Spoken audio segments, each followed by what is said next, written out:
एक जेल में बैठा खालिस्तानी सांसद बन गया, एक कश्मीर का अलगाववादी जेल में बैठे बैठे वो भी सांसद बन गया।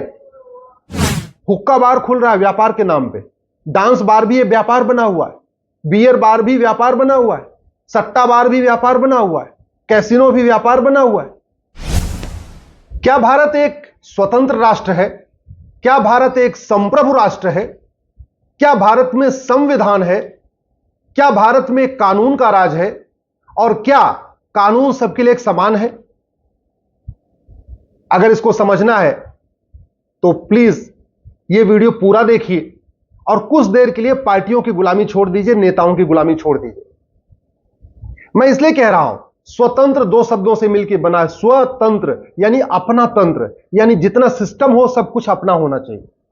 संप्रभु का मतलब गुलामी का कोई निशान नहीं होना चाहिए। संविधान दो शब्दों से मिलकर बना है। संविधान यानी सबके लिए एक समान विधान होना चाहिए। कानून का राज तो होना ही चाहिए भारत में। और क्या कानून सबके लिए एक समान है? भारत में आज भी वहशी दरिंदे बलात्कारियों के नाम पे सड़क मोहल्ले गलियां चल रही हैं।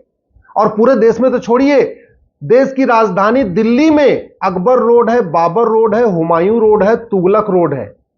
और इस Babar road, Humayun road, Tughlaq road, Akbar road पे गजनी और ये जो और लोधी रोड पे व्यापार व्यवस्था वही गुलामी वाली। व्यापार के नाम पे व्यभिचार के अड्डे खुल रहे हैं, हुक्का बार खुल रहा है व्यापार के नाम पे, डांस बार भी ये व्यापार बना हुआ है, बियर बार भी व्यापार बना हुआ है, सट्टा बार भी व्यापार बना हुआ है, कैसीनो भी व्यापार बना हुआ है। सरकार बकायदा उनको लाइसेंस दे रही है, टैक्स वसूल रही है। मतलब टैक्स वसूलने के नाम पे कुछ भी करेंगे। अरे कम से कम इतना तो सोचिए कि जिस व्यापार से भारत की संस्कृति बर्बाद हो रही हो, हमारी युवा पीढ़ी बर्बाद हो रही है, हमारी पूरी नस्लें बर्बाद हो रही हैं, उसका लाइसेंस क्यों देना? पैसे के खातिर, केवल टैक्स लेने के लिए। चुनाव व्यवस्था वही 1951 का 1951 वाला रिप्रेजेंटेशन ऑफ पीपल एक्ट जो नेहरू जी ने बनाया था, आज तक बदला ही नहीं। नतीजा क्या है? एक जेल में बैठा खालिस्तानी सांसद बन गया, एक कश्मीर का अलगाववादी जेल में बैठे बैठे वो भी सांसद बन गया।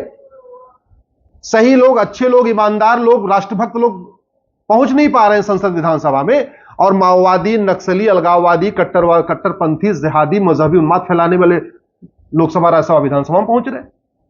जो कह रहा था हिंदुओं 10 मिनट के अंदर हिंदुस्तान से हिंदुओं खत्म कर दूंगा 15 मिनट के अंदर, वो भी विधानसभा में पहुंच गया। जाति का जहर घोलने वाले, भाषा का जहर घोलने वाले, क्षेत्र का जहर घोलने वाले सब लोग सांसद विधायक बन रहे। तो हमने कभी one nation one election code के ऊपर चर्चा नहीं किया। सबके तो अलग अलग अपने कानून चल रहे। हम कहते हैं कानून सबके लिए समान है। कहां से समान है? केजरीवाल के लिए तो कोर्ट डे टू डे सुनवाई करती है, और वहीं विष्णु तिवारी 20 साल तक निर्दोष होकर जेल में सड़ता रहता है। कितने ऐसे लोग हैं जो 10 साल 20 साल सड़ते रहते हैं। हमने आज तक झूठी शिकायत को गंभीर अपराध घोषित नहीं किया। झूठ बोलने को हमने गंभीर अपराध घोषित ही नहीं किया। झूठे वादे कर करके पॉलिटिकल पार्टियां सत्ता में आ जा रही हैं। कोई कह रहा हम 1 लाख रुपए देंगे, कभी 2 लाख रुपए देंगे। देश के पास पैसा नहीं है लेकिन फिर भी झूठे वादे कर देते। मैं इसलिए कहता हूं, अगर भारत को वास्तव में स्वतंत्र करना है, भारत को वास्तव में संप्रभु बनाना है, तो सबसे पहले गुलामी की सारी व्यवस्था बदलनी पड़ेगी। अंग्रेजों के सारे कानून खत्म करने पड़ेंगे। और बाद वाले जो अंग्रेज यहां आए सत्ता में, उन्होंने भी लगभग 55 साल तक यहां राज किया है। जो बाद वाले जो गोरे अंग्रेजों ने राज किया, बाद में काले अंग्रेजों ने भी राज किया यहां पे 55 साल। वो जो 55 साल काले अंग्रेजों ने जो कानून बनाया उनको भी बदलना पड़ेगा, और उसके पहले 200 साल जो गोरे अंग्रेजों ने कानून बनाया उनको भी बदलना पड़ेगा। तब स्वतंत्र भारत बनेगा, तब संप्रभु भारत बनेगा, तब भारत में राम राज्य आएगा, तब भारत विश्वगुरु बनेगा, तब लोगों को न्याय मिलेगा, तब समता समरसता आएगी। नहीं तो कहने को स्वतंत्र भारत होगा, संप्रभु भारत होगा, लेकिन वास्तव में सब कुछ गुलामी का ही चलता रहेगा।